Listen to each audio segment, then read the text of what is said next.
এবং তাৎক্ষণিক হয় তখনই আমি জনাব প্রভাস চন্দ্র বালা প্রশাসকের কার্যালয়ের অন্যান্য কর্মকর্তা কর্মচারীবৃন্দ উপস্থিত আছেন।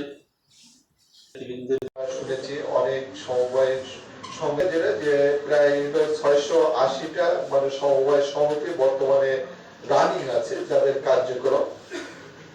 এই যে এর ভিতরে যে আমার কাছে যে মানে কথা শুনে মনে হয়েছে কিছু সমবায় সমিতি আছে তারা তাদের কার্যক্রম অনেক ভালো এবং তাদের সদস্য সংখ্যা অনেক বেশি এবং আমি মনে করি যে এই সমবায় সমিতিগুলো আমাদের বাংলাদেশের মধ্যে মানে দেখা যাচ্ছে বাংলাদেশকে ফলো করার মতো বা অন্য জেলা ফলো করার মতো এরকম সমবায় সমিতি আমাদের এই কুষ্টিয়া জেলাতে আছে। এর জন্য আমি বলবো যে এই সমবায় সমিতির সাথে যারা জড়িত আছে ভালো মানুষগুলোর সাথে তাদেরকে আমি প্রথমেই ধন্যবাদ জানাচ্ছি যে সমবায় দিবসকে কিভাবে আমরা সাফল্যমণ্ডিত করতে পারি। আমাদের যারা স্থানীয় শহরের মধ্যে থাকে তারা প্রায় আমাকে সহযোগিতা করেছেন, এই জন্য তাদেরকে আন্তরিক ধন্যবাদ জ্ঞাপন করছি।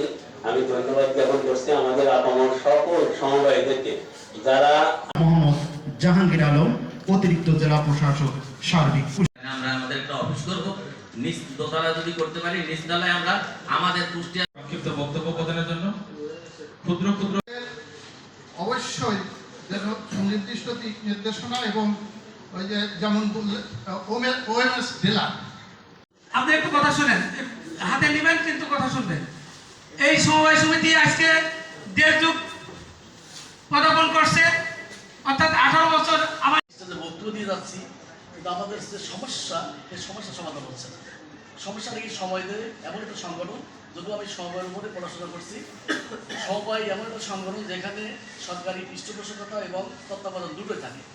আমাদের সমিতি শুরু হয়েছে, বিভিন্ন কারণে পিছিয়ে পড়েও আমরা হার মানিনি।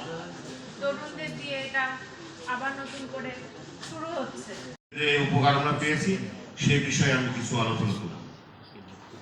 2000 সালে আমরা ধন্যবাদ।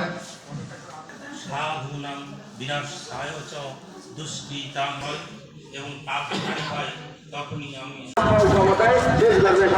ধন্যবাদ সবাইকে, সকল সমবায় আসসালামু আলাইকুম।